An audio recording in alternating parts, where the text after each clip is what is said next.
So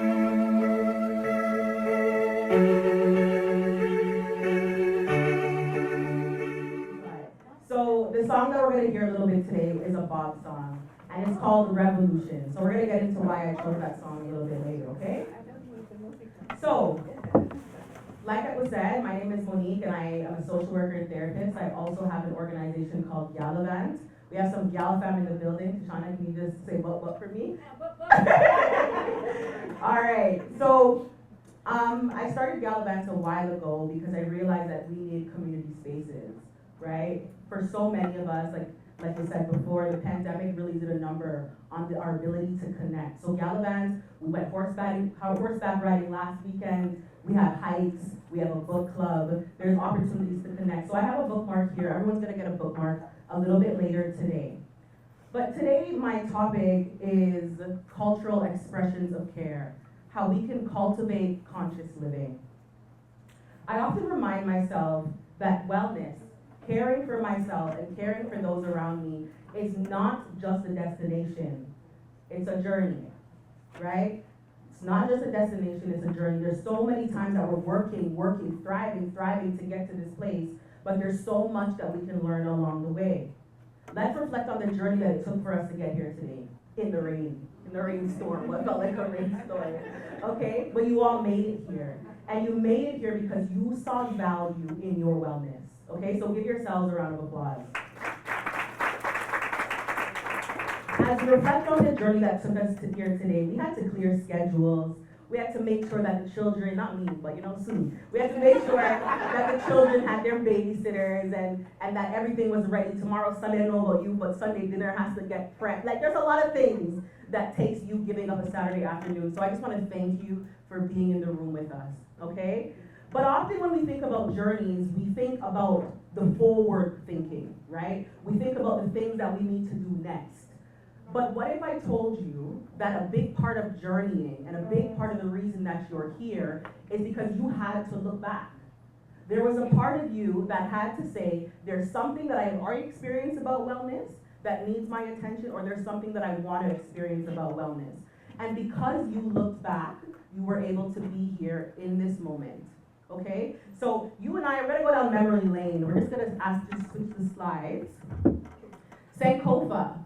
This is a Ghanaian word, and it speaks to that it's not taboo to go back and fetch what we forgot. There is value in looking back. Even as we are trying to revolutionize our wellness, there can be so much value in looking back. So memory lane, I'm bringing you to Content Garden Oterias. Anyone from Jamaica? Who's from Jamaica again? Raise your hand. I need to know who I'm working with. All right, awesome. So the next slide, my grandparents lived in a house that looks something like this. It's like yellow though. This is not the one, but it's okay. They wouldn't want me to show their house anyways. So every so often when I go to Jamaica, I'm the type of traveler where I have to go and I have an itinerary for every day. Raise your hand if you are that type of traveler. Itinerary for every day. Okay, so I'm guessing everyone else is like, whatever the vibe is, let's go with the vibe. Okay, that is not me. I'm a gallivanting queen, so when I go, every single day has a plan. But sometimes when I go, my grandparents, they just look at me. They don't say much. They're like, hey, we can't say nothing to her, but they just look at me, and I know what it means. And every so often, my grandfather, guys, my mom said my path was not the best, but this is a safe, brave space, okay? My grandfather would say, sit down, AKA, sit down, right? Sit down like you're doing too much. So then I would sit there, and he would say, just cool, no? So how many of you guys had tea today? The activation was called Cool Nun. That was an invitation for you to slow down, okay? I saw her struggle with the bags. It's all part of the process, okay? How often does our lives create space to do that? On a day-to-day basis, we're moving, we're running, we're jumping around. So today, thank you for participating in that. And it's an honor to my grandmother as well, because my grandmother, on the other hand, when my grandfather asked me to speak, and we would just sit on the veranda right there. And grandpa does not talk, he doesn't talk. He would say sit down and relax yourself, but then have nothing to say, and it was always so confusing. We would just be looking at trees. And I would look at him and say, Grandpa, what are we doing right now? And he would just smile. But that, for him, was wellness. That's emotional and social wellness. Will he call it that? No, but that's what he was doing. And then there's my grandmother, who talks enough for everyone here, okay? And my grandmother would see me running around and she would say, "You want some tea?" And I didn't want tea. But I can't say no to my grandma. So she would make the tea. And the process of making tea back home is not just like, it can be grab a tea bag and put it in, but my grandma loved her garden. So she would go to the back, grab the fever grass, then she would come in, cut it up, soak it. Then she would come and say, "You want honey?" And I'm like, "Yes, grandma." Same time I'm looking at my watch, like, I need to go, right? And then, when I thought things were ready to go, she would just come sit and start talking to my grandma, "The tea, is it boiled yet?" And then finally she would come out with the tea. And me being me, I would go to pick it up, and guess what she would say? "Make it cool now." Right? So that again was emotional, social wellness. She hasn't seen her granddaughter in years.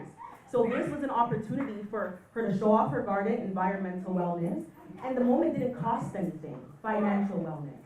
So I'm trying to show you that when we look back at culture, when we look back at the things that we have already been doing, wellness is rooted in it. So today you're gonna learn some new things, but I think it's also important for you to look back at what you've already been doing. None of us come into this place with zero knowledge. You all have something that you have been doing that is working for you. And before the end of the day today, I want you to just share with someone at your table a little bit later, what is that cultural thing that stands out for you when you look back? What are the things that are working? Okay? We can go to the next slide. Now I have to be honest, guys. When I was asked to speak here today, I got excited about the word wellness because I've been doing this and I enjoy it so much. But the word revolution, I was like, what do I know about revolution? What do I know about revolution? So I did some research and I'm going to share it with you. The two revolutions that I want to share with you today are the Trinidad and Tobago Black Power Revolution. Make some noise. I know we have Trinidad and Tobago in the house. Yes! Awesome. And then the Haitian Revolution. So the Haitian Revolution began in 1791, and it was led by enslaved Africans who sought to overthrow brutal systems of slavery imposed by French colonists. The revolution culminated in 1804 with the establishment of Haiti as the first independent Black and First Nation in the Western Hemisphere to abolish slavery entirely. Someone say entirely. Thank you for the work that they have done. Trinidad and Tobago, the Black Power Revolution. This happened in 1970, and it was a series of protests and strikes in Trinidad and Tobago.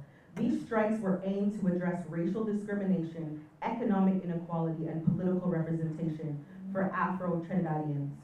The revolution led to significant social and political changes in our country and honestly all over the world.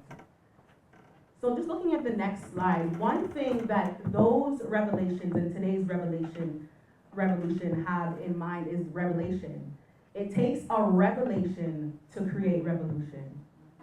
If there wasn't a need in your heart and in your mind, if something didn't spark in your mind, that's that consciousness, we would not be here seeking revolution. So let's say it takes a revelation to get to a what? Revolution. One more time. It takes a revelation to get to a? Revolution. Okay. And then I just want to say that the bridge between those two things is what I'm saying is cultivation. So yes, you think of my grandma's garden, right? She wants to grow fever grass. She wants her mango tree to bloom and be beautiful. But at the end of the day, there takes attending to the soil. So today what we're doing is we're tending to the soil. We're pouring into the parts of our wellness that need our attention. On your tables, you're gonna see a circle, like an activity, and there's a circle there, there's some crayons there. We're just gonna take a couple seconds here to check in with ourselves. This is our cool now moment. I know we're thinking about what's next, but we're just gonna take a second right now to just cool and to just check in on our wellness, okay? So Audre Lorde, for the next slide, has a quote, as already mentioned: "Caring for myself is not self-indulgence. It is self-preservation, and this is an act of political warfare." So this is your act of political warfare right now. Take a couple seconds for yourself to just look. What you're doing is you're rating your wellness in each individual area, okay? So physical. If it's a 0, that means, okay, I haven't really moved my body, I don't love what I'm eating, maybe you'll rate it like a 2, right? If physical is something that you've been doing on a day-to-day basis, you might rate that a 10. Okay, so we're gonna take 2 minutes to just check in with our wellness and see what areas need to be cultivated. The middle of the paper is a 0, okay? So you're coloring each triangle in. The middle of the paper is a 0. The further up you color, if you color like the whole pizza slice or the whole pie slice, that means you feel that you've been taking full care of that area of your wellness. So there's different areas here. There's spiritual wellness. Maybe you pray. Maybe you go to church. Maybe you go to the mosque. What does it look like for you to give yourself spiritual care? So you're going to color in that whole thing, that whole triangle, if you feel like that's something that you're doing well in. Let's say if you're like me and maybe the physical wellness could use some work. Maybe I'm not going to fill that in all the way, but I'm only going to fill it in halfway. Okay? So take a couple seconds. You don't have to complete it right now. I just want to get our minds moving and recognizing that there are different areas of our wellness that may need our attention. Do we start from the middle and work out? Yes, start from the middle and work out. So the middle being 0 and the outer part being 10. Intellectual wellness. I'll talk a little bit about this one. When's the last time that you stretched your knowledge on something? The fact that you're here today shows that you care about your intellectual wellness. When's the last time that you read a book? We have a book club. GYALLIVANT has a book club if you're interested. This is a plug for that. When is the last time that you connected with someone, you called a friend? That is your social wellness. Emotional.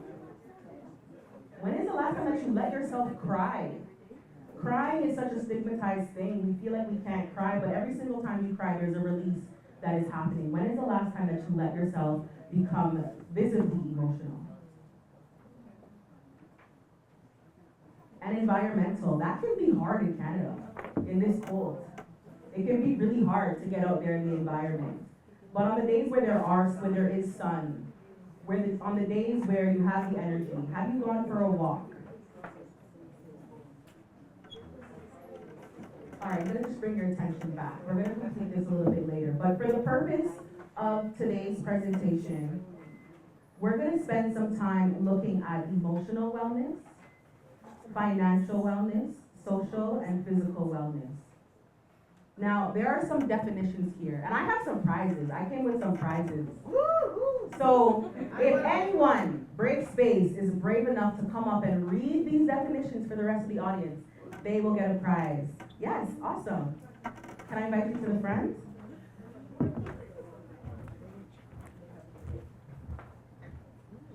Right. Hello, everyone. So all of the definitions? Yes. So for physical wellness, we have recognizing the need for physical activity, healthy foods, and sleep, as well as preventing illness and injury or managing chronic health conditions. Social wellness is building and engaging in trusting, respectful, and authentic relationships. Financial / occupational wellness is how our finances contribute to our overall wellness. It is a healthy relationship between your goals and your financial obligations. Emotional wellness is the awareness, understanding, and acceptance of our feelings and our ability to manage effectively through challenges and change. Thank you. What's your name? Christiana. Oh, okay, cool. We met before from GYALLIVANT. That is awesome. Love it. Love it, love it, love it. Okay, thank you so much, Christiana, for reading those. These definitions are nice because they give us understanding of what the different areas of wellness are. But I think what's missing is culture. What are examples of culture that can be tied in here? And that's what we're going to focus on next. The first thing that we're going to do is talk about physical wellness. Does anyone like to bust a wine sometimes? Yeah, just bust a local wine. We will do that later, DJ. We'll play something later so that we can have a moment. But physical wellness, when we think about physical wellness, the gym is great, right? Running is great. But we cannot underestimate the power of a good wine. Let's keep it real. Let's keep it real.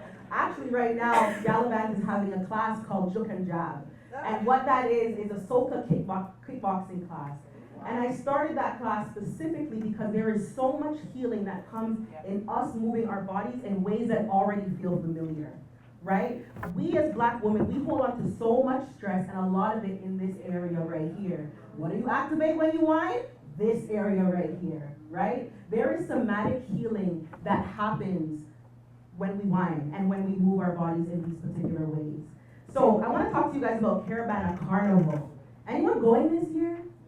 Yes, okay, love it. There is so much history that I think we need to touch base on when it comes to Caravana, because it started as what it was, a revolution. It started as an opportunity to take up space, right? Marginalized people were pushed off to the side. They said, nope, we are going to celebrate, we are going to reclaim. So even today, when you see people out there, the costumes are beautiful, but there's healing that is still happening for the people who are on road and enjoying that celebration. Next, we're gonna talk about our cuisine. It doesn't have to be whole foods. It doesn't have to be from whole foods for it to be good for our bodies, right? You can't tell me some yam, banana, plantain, those things don't have nutrients in it. And Dr. Pauline is gonna get into more on nutrition later, but I think it's so important for us to take a second to consider that there is healing and nutritious food that comes from the countries that we're in. Sometimes we get caught up in caring for our wellness when we think that wellness is outside of our reach. But there are things in your home right now that are good for you. The teas that we drank today, there are healing properties in those teas. You might not find them at Starbucks or Tim Hortons, but that doesn't mean it's not good for you, right? I remember my dad, when he would travel, would just come back with a whole bunch of bush. I'm like, Dad, what is this? Like, we have that here. Why are you bringing all this home? But he brews them every morning. Guinea hen, seed moss will be sitting and soaking because there is value in these things. And if we go to the next slide, I want to show you guys an example of something. I work in a school right now, and we often look at the Canadian Food Guide, and it tells us what a balanced diet looks like. But what it doesn't show are some of these things that are also good for us, like soursop, right? And breadfruit, right? And I love this African Caribbean food guide because it tells us that the food that we are eating, if done so proportionately, it's good for us. So I put the QR code there. Feel free to scan that QR code and take a look at this on your free time, okay? The next thing I want to talk to you guys about today is emotional wellness, okay? Ways that this has been done has been through storytelling, through music, through community support. It's events like this one today that build our emotional wellness. Can we give a round of applause to the facilitators and the people who put this together? They all came up here and they talked about why they started it. For some of them, they were looking for community. But they could have stopped there. They could have said, okay, I found my community, I'm good now. But instead, they decided to create space for us to continue to build in community, right? So I just want to honor you guys and thank you guys so much for putting this together, because this is what it looks like to care for ourselves. But another way that we care for ourselves in an emotional way is through storytelling. So we're gonna play a game right now, like Family Feud, but like at your chairs. It's my grandma's favorite show, so I had to do it for her. I'm gonna say some African proverbs, okay? And the first person to raise their hand and tell me what this African proverb could mean, and there's no wrong answers, is gonna get a prize. Because African proverbs and proverbs of all sorts, even the one on the, you know when you get the can pop and there's the thing at the top, not the can, the bottle pop, and if you look underneath, there's like a saying under the lid. Even those are ways that we have passed down knowledge from generation to generation. So, the first proverb I will share with you is, rain does not fall on one roof alone. This is a Cameroonian proverb. Who wants to tell me what they think this means? Rain does not fall on one roof alone. Shana? I think it means like everyone's going through something Mm-hmm. at the same time. Exactly. Perfect. It's not just you alone. It's not just you alone. And this is so important for us to remember, because often when we're in the depths of things, it can look like that, and it could feel like that. But this proverb is telling us that it's not just you. There are people around you that are experiencing similar things. And if I'm experiencing something, and then Shauna also says that normalizes my pain, right? That lets me know that I'm not alone and I don't need to isolate myself, but I can connect with someone else. So Shauna, actually, I met Shauna through GYALLIVANT. Now she's in the book club, and we go to the gym together. And because you've answered that question, I'm going to give you our next read. Our new book is starting on Tuesday, and I brought it here today, so you're going to get that book today. Okay? So the next proverb I want to go over is, when the roots of a tree begin to decay, it spreads death to the branches. Talking about cultivation, what could this mean? When the roots of a tree begin to decay, it spreads death to the branches. Yeah? Possibly you don't take care of yourself inside. Mm-hmm. You don't water it, you don't cultivate it. Yeah. Then outwardly, I guess your wellness will decline. Yes, yes, yes. And another one here? Well, I think that the roots support the tree. Yeah. So I think the roots represent, and the roots also reach out and they grab the nutrients and the water and then they pull it into the tree and the tree grows from the roots. So I think the roots represent things that are very basic, Yeah. that are, what are the things that are foundational in you as a person. So if those things die, or they, our health could be one thing, our finances could be another thing. If we live in a way where we can express ourselves in a healthy, positive, and constructive and creative way, all those things that represent who you are as a person, if those things are challenged, then that affects who you are. Yeah, the trunk And of not who only you are. a person, but, and we see, the world around us, we see what's happening. So it affects our society as well. Yeah, so the roots, the core of who we are. Can we give a round of applause for both of those things? Thank you both for being so vulnerable and sharing. I have something for both of you as well, okay? I already have my. Okay, I'll give it to you, you pass it on to someone. All right, now we can get into social wellness. Beauty salons have been such a source of wellness. Like, sometimes you go in there and there are people getting advice. There are people giving references and resources out. I just tried this new thing, you should try this new thing. I'm a therapist and I swear by it. I think that we all need therapy on my appointment on Monday.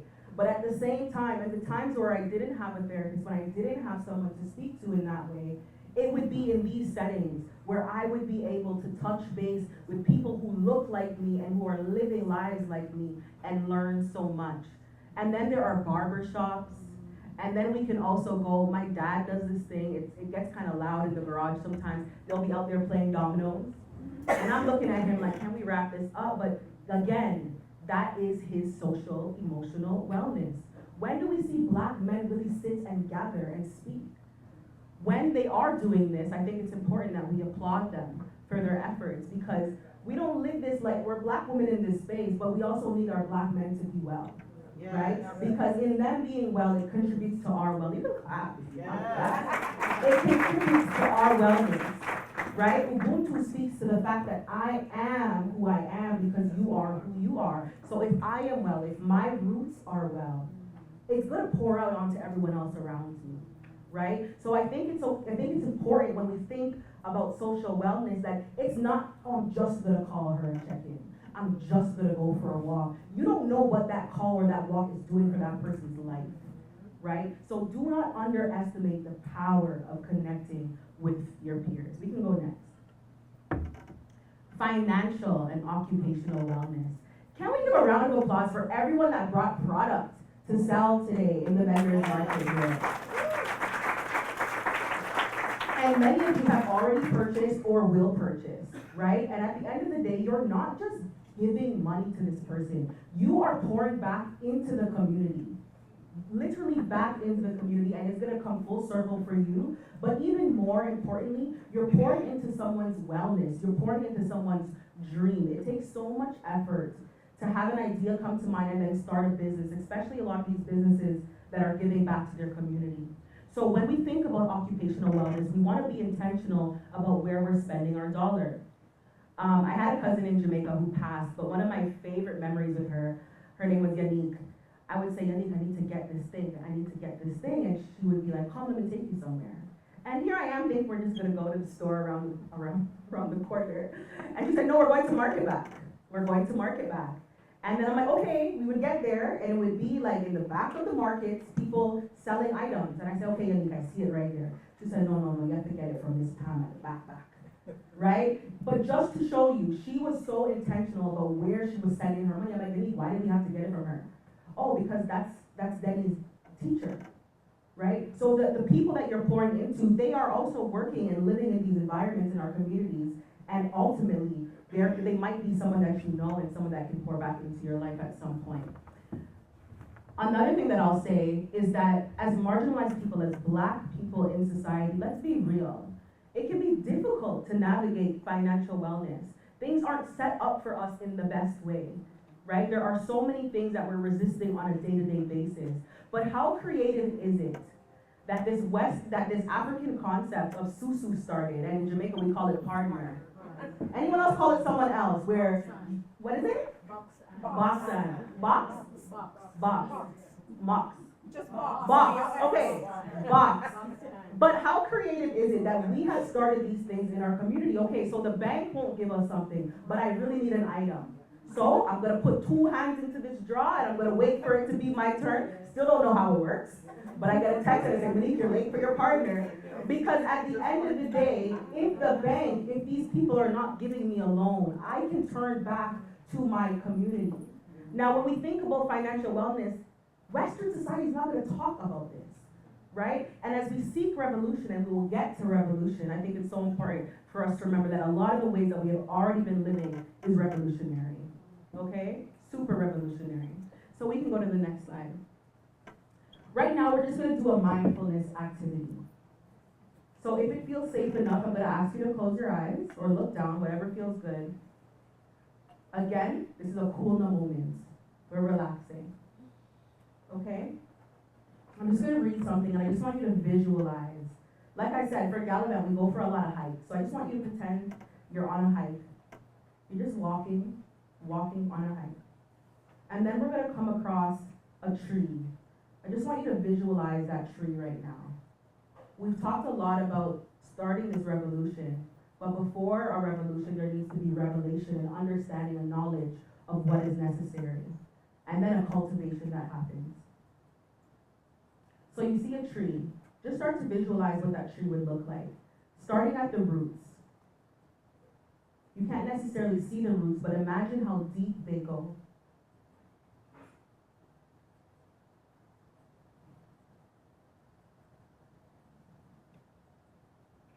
Imagine the rain that was here today with us, just watering those roots.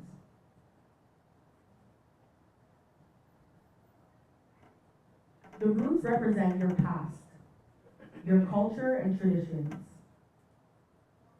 I want you to just feel their strength grounding you, providing stability and nourishment. Now I want you to just focus on the trunk, symbolizing your present actions, your current self-care practices. Feel its support, taking energy from the roots to sustain you.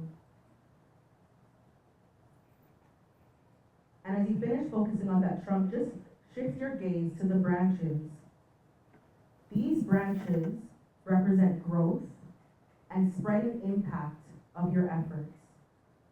See them reaching out, offering shelter and connection. Right now, just think of the loved ones that you have. They might not be in this space, but the wellness practice that you do for you is going to impact them. Picture these branches stretching out right over them.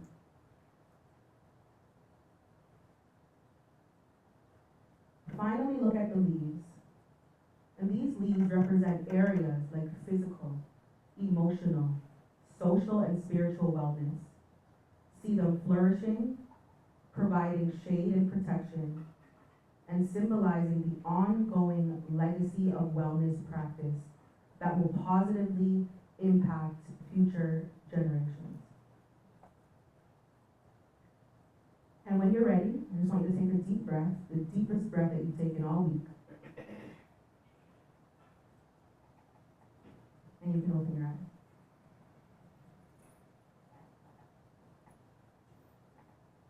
Thank you all for taking the time to consider how the revolution that we seek might all be tied up